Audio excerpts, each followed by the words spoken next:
Hey guys, just checking back in this week. Hopefully, the new audio setup doesn't cause the clicking issue that some of you guys heard last week. Sorry about that. I'm still not entirely sure what was causing that.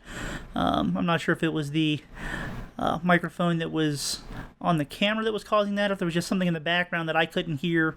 But hopefully, this new setup will take care of that. Got an interview lined up with Taylor Trammell to end this podcast that I recorded a couple of days ago. But I kind of wanted to start things off today by talking about Jose Siri's hit streak coming to an end. He reached 39 games. I'm sure as most of you saw, there was some, I guess, drama, so to speak, that ended his hitting streak on Friday night.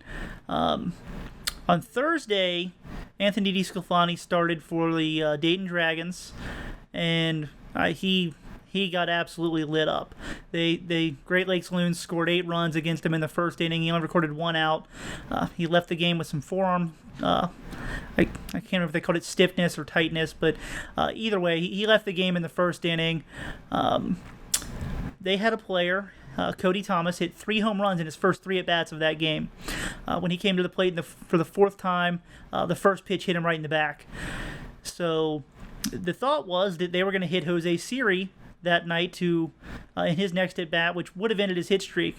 Fortunately, he came to the plate with the bases loaded. While they were leading 15-0 and they still could have hit him to get their retribution, they decided to pitch to him, and Jose Siri took the first pitch he saw and hit a double off the wall, cleared the bases, extended his hitting streak to 39 games, which extended his own, at the time, Midwest League record for longest hitting streak. The next day, again, we all thought that they were going to hit Jose Siri just to get back for hitting Cody Thomas the night before. They did not do that in the first 3 at-bats. He struck out, he popped up, and grounded out. He came up in the 8th inning, hit streak on the line, could have pushed it to 40 games. First pitch they threw to him was behind him, so clearly they were throwing at him and they just missed. To Jose's credit, he stayed calm. He clearly was just kind of like, really, guys, come on. But, he didn't, go after the pitcher or anything. So that was good. The rest of the at-bat, they set up in the other batter's box. The catcher was over in the other batter's box, setting up, waiting for the pitch. Now, the pitcher threw some sliders in the at-bat, and he missed. Jose Siri actually worked to a full count. He had a bunt attempt that he missed on a slider that ran inside on him. They almost hit him with a second pitch, which was, I believe that it was a slider, but it could have just been a fastball that didn't break too much. He swung at a pitch that was not a strike, but it was close enough that he probably figured it was going to be the only good pitch he was going to get a chance at to hit. And then the final 2 pitches of the at-bat were sliders in the other batter's box. Like, they just gave him no chance to do anything with them. And so that's kind of how things came to an end. I can see both sides of things. I don't like that, they took the situation as any other normal situation and pretty much tried to give him nothing to hit in that last at-bat. He did have his chances, as I said, but they were mistake pitches that the pitcher just completely missed his target on. I guess if they really wanted to be jerks, but they could have rolled the ball up there or just straight up intentionally walked him. But that's not what happened. He did get 3 at-bats earlier in the game, and he didn't get hits.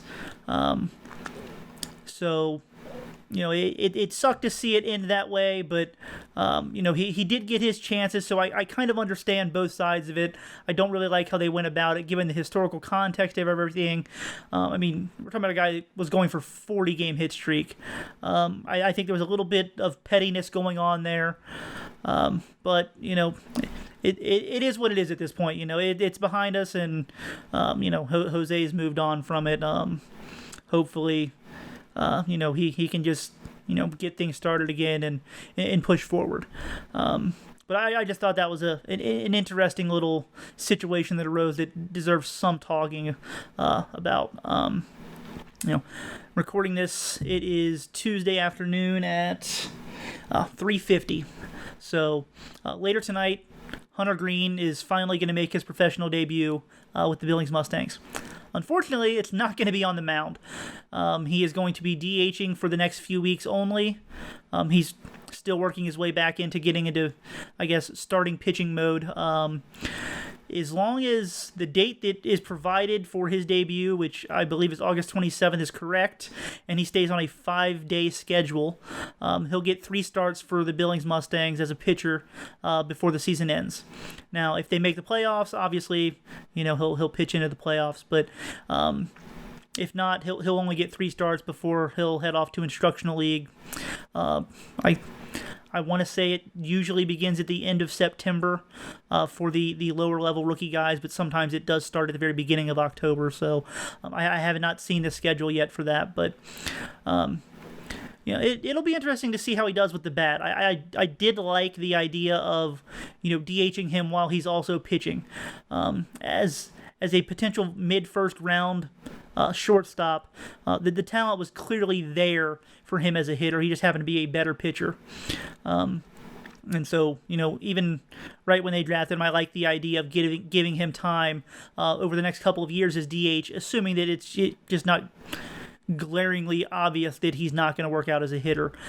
Because a pitcher that can hit, especially a starting pitcher who you can use as a pinch hitter, on days where he's not going to be starting, if you can get a good hitting pitcher, that can provide significant value on top of what they can do on the mound. So I like the idea. I just wish that, he was more ready to pitch right now, and get a few more starts under his belt. In the long run, I don't think it's going to matter that he's only going to get 3 or 4 starts this season on the mound.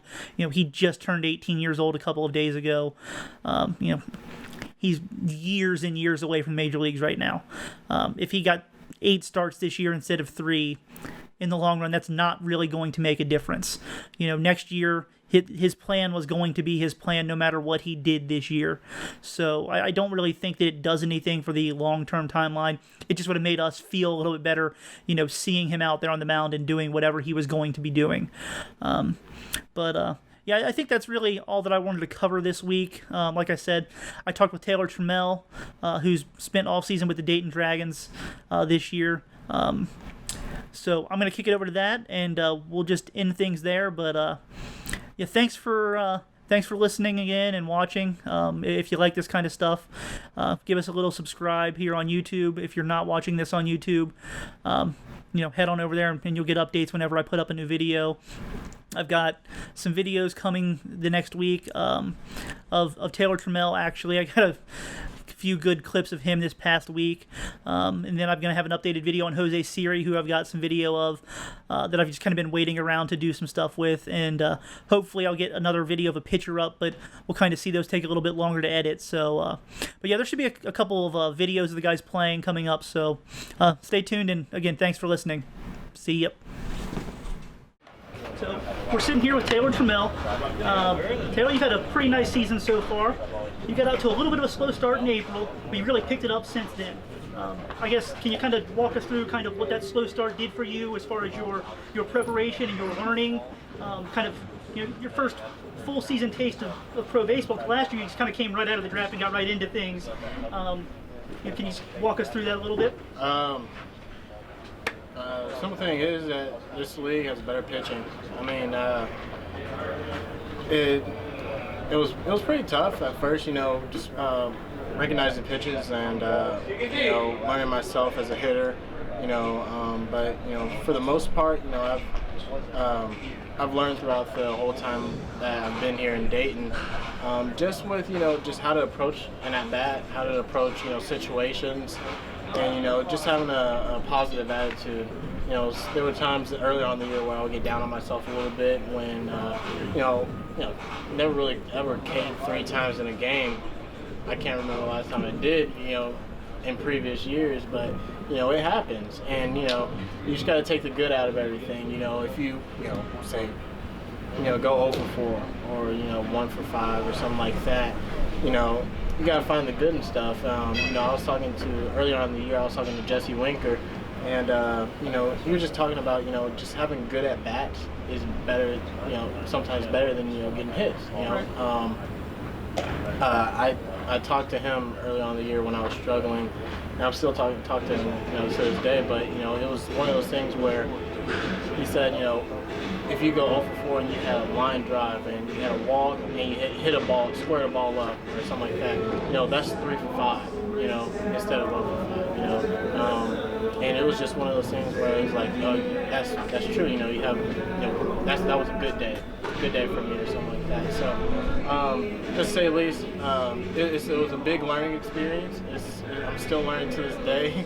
I just had a learning experience early on today. I don't take anything as bad criticism or anything like that. I just take it as a learning day. No bad days, just learning days.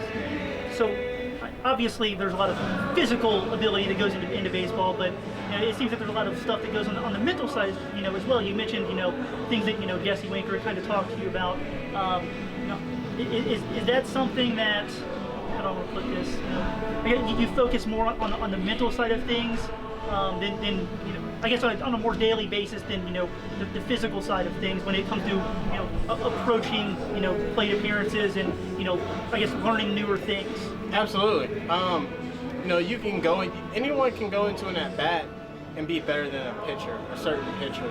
But if a guy's throwing 89 and he has pretty decent curveball or something like that, you go in there saying oh wow, he has a decent curveball. This guy might get me out or something like that, you're already beat. And even though you have the tools, the abilities to take advantage of that pitcher, you're still, you're beat. All right, before you even get into the box. And like say if you get in that box and say, hey, this guy is not going to get me out. There's no possible way this guy can get me out.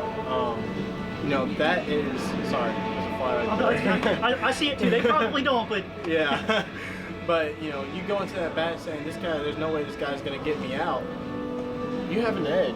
You have so much more confidence going into that bat, and I feel like if you talk to any professional baseball player, it's all about confidence. If you're 4 for 4 in the game and you're going in for a 5th at bat, you're feeling good. I mean. You're feeling pretty good. You feel like you can hit anything that day, right? You feel like you can hit anything that day. So, I mean, guys, you see guys when they get hot, when they, are seeing the ball well, it's all about their confidence level. And then, sometimes when guys are in a slump, it's not really, confidence level is low, but, it's just one of those things that happens, Yeah. So we'll move over to the other side of the ball. You've been spending a lot of time out in left field this year. Jose Siri's been playing a lot of center. That guy's just, hitting-wise, he's on an incredible streak right now. But defensively, the guy's incredible as well. Yeah. So you kind of slid over a little bit and played more left field this year. How has that transition been? Just kind of spending more time there this year than you did last year. I like it. Yeah. I mean, wherever they put me, I'm gonna play. Right. But I've learned a lot. I can move over to center, and play center or right. But I feel like it's a lot tougher to play left. Not taking anything away from center field and right field, but just in my opinion, I feel like it's a lot tougher. Just what reads on balls, always knowing where the wind's going, how the ball's coming off the bat and everything like that. I've had a few plays this year where, I was like, goodness gracious, I thought I was gonna hit the wall or the bench. You really have to know where you are. Right. I like it a lot. It's fun when you see a lefty get in the box and he gets inside of a ball and it slices over and you're like, oh, I gotta make a play right here. It's an adrenaline rush. So I mean, I'm happy wherever I play. It doesn't matter to me as long as I'm on the field playing. So.